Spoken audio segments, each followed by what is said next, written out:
Chapter 12. The Festival at Panihati. Monday, June 18, 1883. Sri Ramakrishna had been invited to the great religious festival at Panihati, near Calcutta. This festival of the flattened rice was inaugurated by Raghunath Das, a disciple of Sri Chaitanya. It is said that Raghunath used to run away from home, secretly practice his devotions, and enjoy the bliss of spiritual ecstasy. One day, Nityananda said to him, "Thief, you run away from home and enjoy the love of God all alone? You hide it from us? I shall punish you today. You must arrange a religious festival and entertain the devotees with flattened rice." Since then, the festival has been annually celebrated at Panihati by the Vaishnavas. Thousands of followers of Sri Chaitanya participate in it. Its chief feature is the singing of the names and glories of God and the dancing of the devotees in religious fervor. The center of the festivity is the temple of Radha Krishna, built on the bank of the Ganges. The master had been invited to the festival by Moni Sen, who was the custodian of the temple. Ram, M, Rakhal, Bhavanath, and a few other disciples went with the master in a carriage. On his way to Panihati, Sri Ramakrishna was in a light mood and joked with the youngsters. But as soon as the carriage reached the place of the festival, the master, to the utter amazement of the devotees, shot into the crowd. He joined the Kirtan party of Navadip Goswami, Moni Sen's guru, and danced, totally forgetting the world. Every now and then, he stood still in samadhi, carefully supported by Navadip Goswami, for fear he might fall to the ground. Thousands of devotees were gathered together for the festival. Wherever one looked, there was a forest of human heads.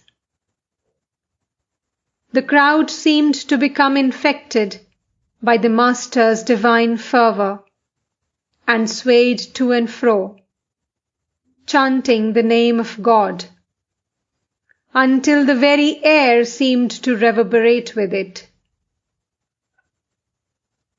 Drums, cymbals, and other instruments produced melodious sounds.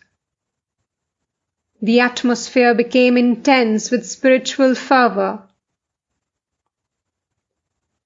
The devotees felt that Gauranga himself was being manifested in the person of Sri Ramakrishna. Flowers were showered from all sides on his feet and head. The shouting of the name of Hari was heard even at a distance, like the rumbling of the ocean. Sri Ramakrishna entered by turn into all the moods of ecstasy. In deep samadhi, he stood still, his face radiating a divine glow. In the state of partial consciousness, he danced, sometimes gently and sometimes with the vigor of a lion. Again, regaining consciousness of the world, he sang, himself leading the chorus. Behold, the two brothers have come, who weep while chanting Hari's name. The brothers who dance in ecstasy and make the world dance in his name.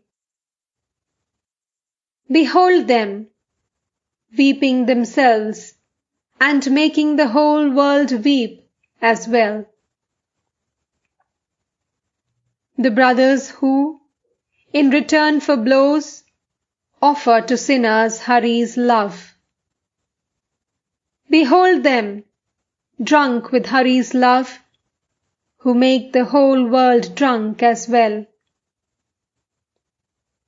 Behold, the two brothers have come, who once were Kanai and Balai of Braja. They who would steal the butter out of the pots of the gopi maids.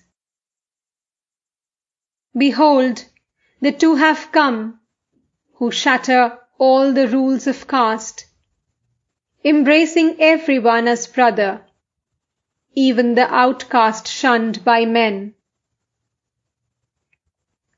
who lose themselves in Hari's name, making the whole world mad, who are none other than Hari himself, and chant his hallowed name. Behold them, who saved from their sinful ways the ruffians Jagai and Madhai. They who cannot distinguish between a friend and an enemy. Behold the two brothers, Gaur and Nitai, who come again to save mankind.